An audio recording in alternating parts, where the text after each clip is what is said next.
ഞാൻ സാമിന്റെയും മീരയുടെയും വിവാഹത്തിന് വന്നത് നിന്നെ ഒന്ന് കാണാൻ വേണ്ടി മാത്രം.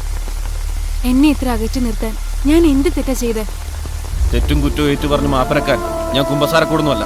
സ്നേഹം സത്യമാണെന്ന് വിശ്വസിച്ച വെറും ഒരു സാധാരണക്കാരൻ. എന്റെ സ്നേഹം സത്യമായിരുന്നു. നിനക്കത് മനസ്സിലാവാതെ പോയി. അതിന് ഞാനാണോ കുറ്റക്കാരി? നിർത്തി നിന്റെ അമ്മനെ. നിന്റെ ഒരു ന്യായീകരണങ്ങൾ എനിക്ക് കേൾക്കണ്ട. ഇനിയൊരു കോമാളി വേഷം കേട്ടാ എന്നെ കൊണ്ട് പറ്റില്ല. മോഹത്തിന്റെ സ്ഥാനത്ത് പ്രതിഷ്ഠിക്കാൻ നിനക്കൊരാളെ വേണം. ആരാളെ എന്നെ കൊണ്ട് വയ്യ. ഇങ്ങനെ വീണ്ടും ഒരു കണ്ണുകൂടൽ ഞാൻ ആഗ്രഹിച്ചിട്ടേ. എപ്പോഴൊക്കെയും ഞാൻ നിന്നെ ഇഷ്ടപ്പെട്ടില്ല. പക്ഷെ എന്റെ നിശബ്ദത നീ കഴിവരെ കണ്ടു. അതുകൊണ്ട് നിനക്കെന്നെ ചീറ്റ് ചെയ്യാൻ വളരെ ഈസിയായി സാധിച്ചു. Stop it, Dennis. This is too much. What do you think about me? ഒരു തെറ്റിദ്ധാരണ അത് തീർത്താൻ ഞാൻ ശ്രമിച്ചു. നീ അത് കേൾക്കുന്നില്ല. Anyway, it's over. നീ എന്നെ കാണാൻ ശ്രമിച്ചത് ആനിലൂടെയാണ്. അതിന് കാരണം എന്റെ ആന്റി രൂപസാദൃശ്യമാണ്. നീ ആഗ്രഹിച്ച പോലെ നിന്റെ ആന ആവാൻ എനിക്ക് സാധിക്കില്ല. എനിക്കൊരു ഐഡന്റിറ്റി ഉണ്ട്, ചിന്തയുണ്ട്, മനസ്സുണ്ട്. അതൊന്നും നീ കണ്ടില്ല. എന്റെ പ്രശ്നങ്ങൾ നീ അറിയാൻ ശ്രമിച്ചിട്ടില്ല.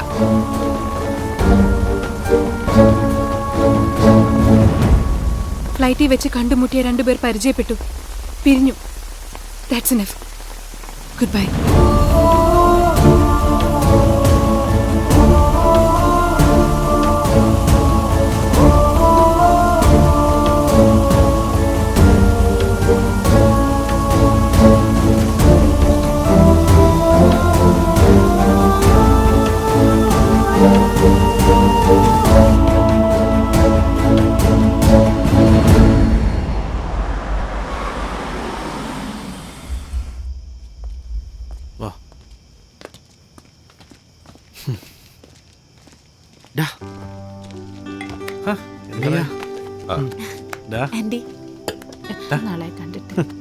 എപ്പോഴും ഇങ്ങോട്ട് വരണമെന്ന് വിചാരിക്കും.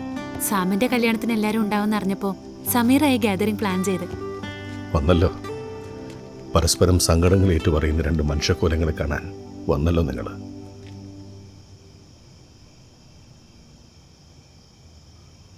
ഒറ്റപ്പെടൽ ഒരു സുഖമുള്ള വികാരമാണ് അല്ലേടി? സോറി, ഞാൻ വെറുതെ സെന്റിമെന്റ്സ് ഡയലോഗ് അടിച്ച് മൂട് കളഞ്ഞു. സോറി.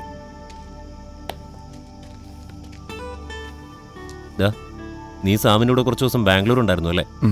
എനിക്കവിടെ ഒരു ബിസിനസ് മീറ്റിംഗ് ഉണ്ടായിരുന്നു. അങ്ങനെയാണ് ഹൃതിയെ പരിചയപ്പെടുന്നത്. ഹൃതി അതൊരടഞ്ഞ അധ്യായ. നീ അറിയണം, ഹൃതിയെക്കുറിച്ചല്ല മോഹിത്തിനെ കുറിച്ച് തെറ്റിദ്ധാരണകൾ ഉണ്ടാകാൻ ജീവിതത്തിൽ. അത് തിരിച്ചറിയുന്നില്ലല്ലേ വിവേകം? അറിയണമെന്ന് താല്പര്യമില്ല സാം. അറിഞ്ഞതും കണ്ടതും സത്യമാണെന്ന് വിശ്വസിച്ച് ജീവിതത്തിൽ നിന്ന് ഒളിച്ചോടുന്നത് ഭീരുത്വമാടാ. മോഹിത്ത് ഒരു വളർന്നു വരുന്ന അപകടമാണെന്ന് ഞങ്ങൾക്ക് നേരത്തെ ഇൻഫർമേഷൻ കിട്ടിയിരുന്നു. കഴിഞ്ഞ കുറച്ച് കാലമായി DRIയുടെ നിരീക്ഷണത്തിലായിരുന്നു അയാൾ. അങ്ങനെയാണ് ഞാൻ ഹൃതിയെ പരിചയപ്പെടുന്നത്. ഹൃതി മോഹിത്തിൻ്റെ പേഴ്സണൽ സ്റ്റാഫിൽ ഒരാൾ മാത്രമായിരുന്നു. ഉന്നതരുടെ ബിസിനസ് സാമ്രാജ്യത്തിൽ ഒന്നും അറിയാതെ വർക്ക് ചെയ്യേണ്ടി വരുന്നവരുടെ കൂട്ടത്തിൽ ഒരാൾ. ഒരുപക്ഷെ ഹൃതിയുടെ സഹായമില്ലായിരുന്നെങ്കിൽ മോഹിത്തിനെ ഞങ്ങൾക്ക് പിടികൂടാൻ സാധിക്കില്ലായിരുന്നു.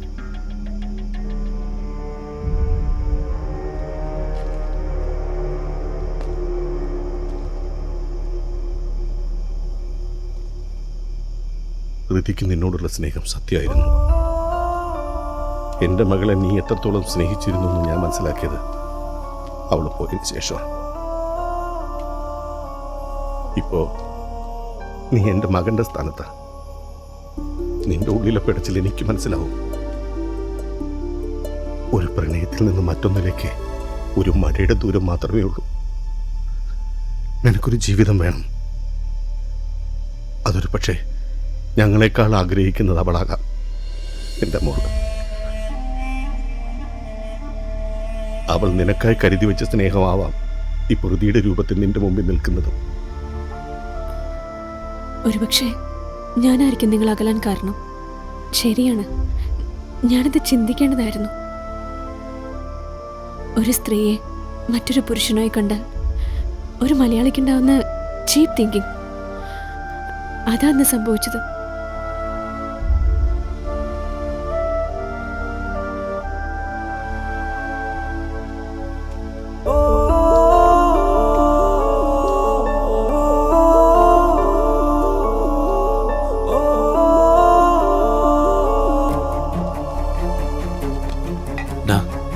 നീ അവളെ ഒന്ന് വിളിക്കുക.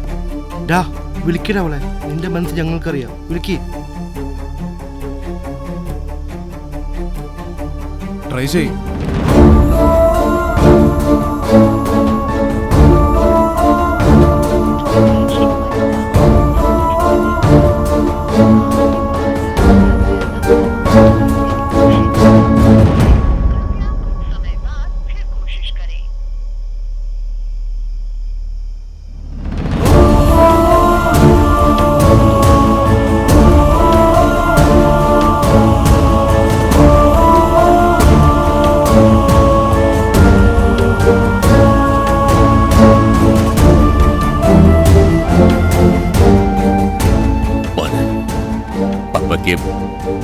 എന്തോ ഒരു വിഷമം പോലെ.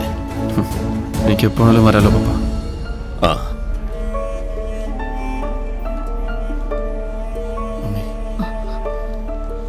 ഒറ്റയ്ക്കിനി നീ എത്ര കാലം?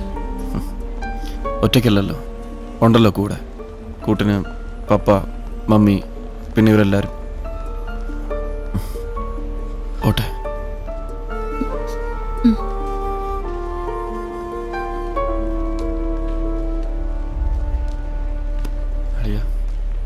എടാ, ഞങ്ങളിനി ബാങ്കോക്കിനില്ല, ഇവിടെ കൂടാനാ തീരുമാനം. അപ്പോൾ നീയും എന്നെ ഒറ്റയ്ക്കാക്കിയില്ല? അങ്ങനെയൊന്നും പറയലടാ. ഇനിയാ ശരിക്കും ഞങ്ങൾ നിന്നെ മിസ് ചെയ്യാൻ പോണം. അല്ല ഫസിയ?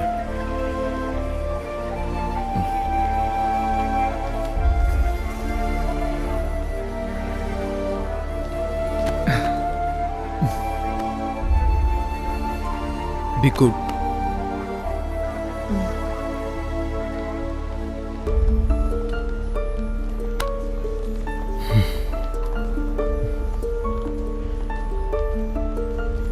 ഡാ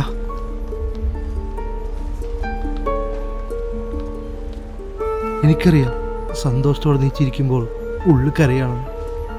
വിഷമിക്കണ്ടളിയ, നീ പോയിട്ട് വാ.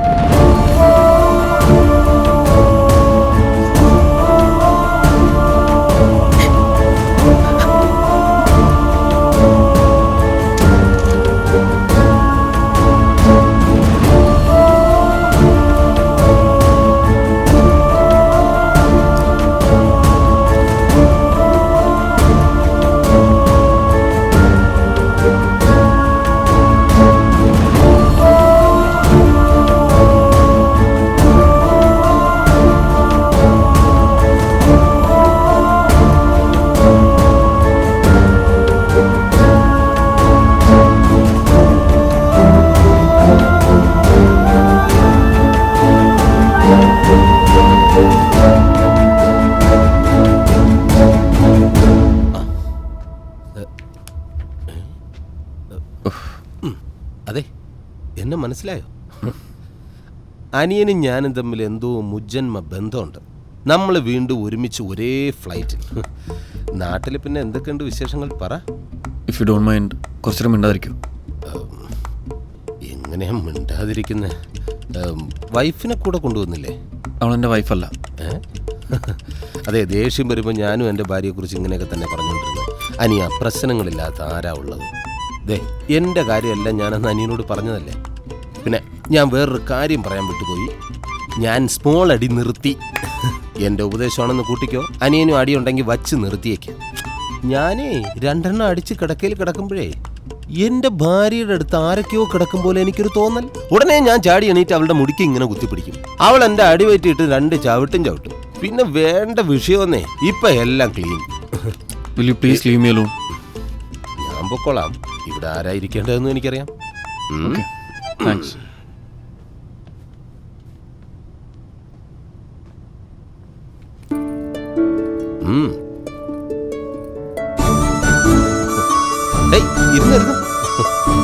അതെ, ഈ അവസാനം ഓടി വന്ന് കെട്ടിപ്പിടിക്കലെന്നൊക്കെ പറയുന്ന സ്ഥിര ശൈലിയാണ്.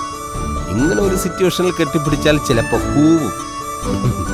എന്തായാലും കാര്യങ്ങൾ ഇരുവർക്കും ബോധ്യമായ സ്ഥിതിക്ക് ഒരു ദൂരയാത്ര പോവാം. അതല്ലേ best. Wish you happy journey.